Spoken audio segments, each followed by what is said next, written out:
ಭಾರತದಲ್ಲಿ ಇಂದಿನಿಂದ ಟೆಸ್ಲಾ ಕಾರುಗಳ ಹವಾ.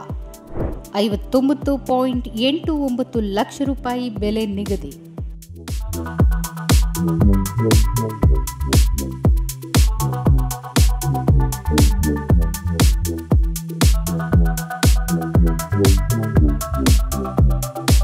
ಎಲಾನ್ ಮಸ್ಕ್ನ ಟೆಸ್ಲಾ ಬ್ರ್ಯಾಂಡ್ ಭಾರತದ ಮೊದಲ ಶೋರೂಮ್ ಅನ್ನು ಮುಂಬೈನ ಬಾಂದ್ರಾದಲ್ಲಿ ಸ್ಥಾಪಿಸಿದ್ದು, ಅದು ಇಂದಿನಿಂದ ಕಾರ್ಯಾರಂಭಿಸಿದೆ.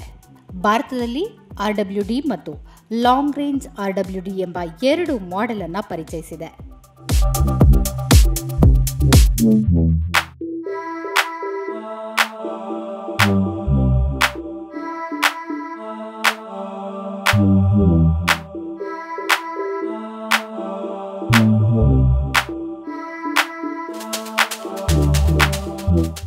RWD ಬೆಲೆ 59.89 ಲಕ್ಷ, ಅಂದರೆ 61.07 ಲಕ್ಷ ಆನ್ ರೋಡ್ ಆಗಿದ್ದು, ಲಾಂಗ್ ರೇಂಜ್ ಆವೃತ್ತಿ ಬೆಲೆ 67.89 ಲಕ್ಷ, ಅಂದರೆ 69.15 ಲಕ್ಷ ಆನ್ ರೋಡ್ ಆಗಿದೆ.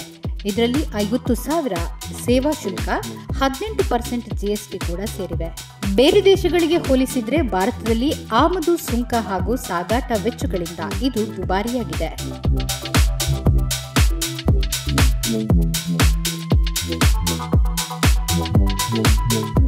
ಮುಂಬೈನಲ್ಲಿ ದೇಶದ ಮೊದಲ ಟೆಸ್ಲಾ ಶೋರೂಮ್ ಆರಂಭದೊಂದಿಗೆ ಇನ್ನು ಭಾರತೀಯರು ವೈ ಮಾಡೆಲ್ನ EV ಕಾರುಗಳ ಖರೀದಿ ಮಾಡಬಹುದಾಗಿದೆ. ಶೀಘ್ರದಲ್ಲೇ ದೆಹಲಿಯಲ್ಲಿಯೂ ಟೆಸ್ಲಾದ 2ನೇ ಶೋರೂಮ್ ಪ್ರಾರಂಭವಾಗಲಿದೆ.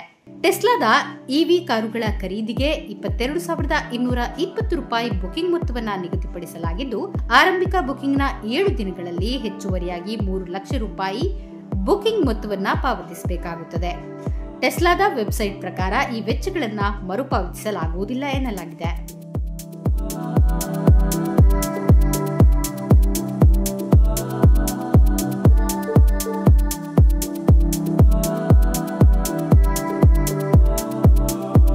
ಟೆಸ್ಲಾದಂತಹ ದೈತ್ಯ ಕಂಪನಿಗಳು ಭಾರತೀಯ ಮಾರುಕಟ್ಟೆ ಪ್ರವೇಶಿಸುತ್ತಿರುವುದರಿಂದ ದೇಶದ ಎಲೆಕ್ಟ್ರಿಕ್ ವೆಹಿಕಲ್ ಮಾರುಕಟ್ಟೆ ಮತ್ತಷ್ಟು ವೃದ್ಧಿಯಾಗ್ತಾ ಇದೆ. ಅತ್ತ ಸರ್ಕಾರ ಕೂಡ ದೇಶದ EV ಮಾರುಕಟ್ಟೆಗೆ ಟೆಸ್ಲಾದಂತಹ ಬೃಹತ್ ವಿದೇಶಿ ಕಂಪನಿಗಳನ್ನ ಆಕರ್ಷಿಸುವುದಕ್ಕೆ ತೆರಿಗೆ ವಿನಾಯಿತಿಯಂತಹ ಪ್ರೋತ್ಸಾಹದಾಯಕ ಕ್ರಮಗಳನ್ನ ಕೈಗೊಳ್ತಾ ಇದೆ. ಆ ಮೂಲಕ 2030ರ ವೇಳೆಗೆ ಭಾರತ ಎಲೆಕ್ಟ್ರಿಕ್ ಕಾರುಗಳ ಬಳಕೆ ದ್ವಿಗುಣಗೊಳ್ಳುವ ನಿರೀಕ್ಷೆ ಇದೆ.